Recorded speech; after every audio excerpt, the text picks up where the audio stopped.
Hello, this is brief introduction to Kotlin. This is part 18. In this video we will continue to talk about scope functions. In previous video, in part 17, we talked about let and run functions. In this video we will talk about apply and also function. Here we have an example of how to use apply function. Here we are creating an instance of data class person with the properties name, age and city. So name we are initializing, we have to initialize it in the beginning because it's not previously initialized, and then we are using function apply to change the values of properties age and city. And here in this example, as you see, here is used this reference. This reference refers to the object which we are using apply function, and actually we can omit it like here. It will work fine because compiler will figure out where come from those properties. And if we print, we will get an object where is name Alex, age 32 and city Helsinki. And here is another scope function also. In this case it applies for a mutable list of the strings 1 to 3 here, but here is difference is not this but it's it. It's used it refers to the object numbers in this case. And then function also, and same as like function applied, they're creating an object, the context object of that which we are using. For example, in this case we have object numbers, and also inside of these curly brackets creates that object with so we can apply, we can use the functions and properties of that object. So now I will show you an example how to create the scope function. But first we will create data class. Let's say data class person, and then we have a immutable variable name, type of string, and then we have a variable age, type of int, and then we initializing directly assigning 0. Another one is a city, type of string.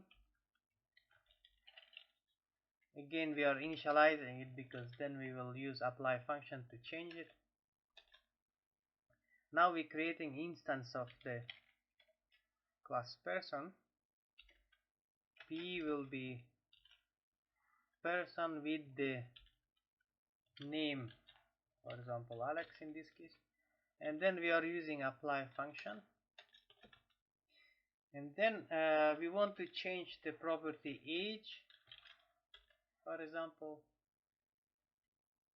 and the city, let's put Helsinki.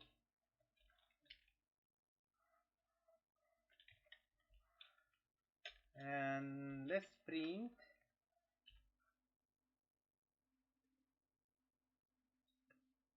And as you see here, we have got an object with the properties, corresponding properties name, age and city.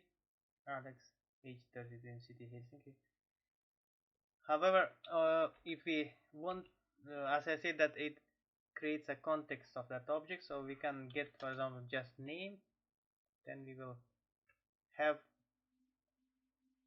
only name, for example here, and any other functions which belongs to that context object. Since it's a data class, so there is a default functions like toString, hashcode and so on copy, and also another scope functions. Now we can check I can now I will show how to create a and use the also function. So first let's create a mutable list. So um, numbers, let's say, is a mutable list of, we don't have to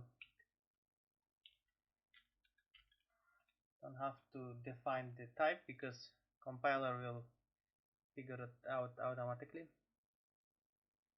And then we will use also function here, and then we can basically just print it. So it is the reference to the object numbers.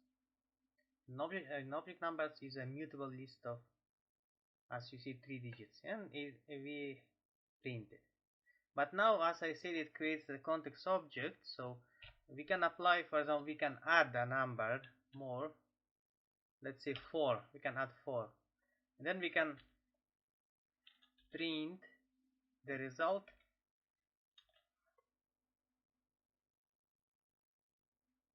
So as you see here, it prints first that without adding, which was inside of also scope function, and then it prints then mutable list of numbers after adding the fourth number. So this is an example of how to use also function. So thank you for watching this video.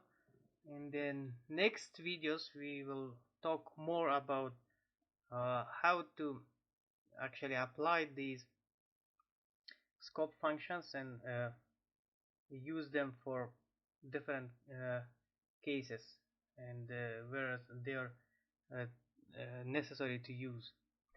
So thank you for watching this video. See you next video. Bye.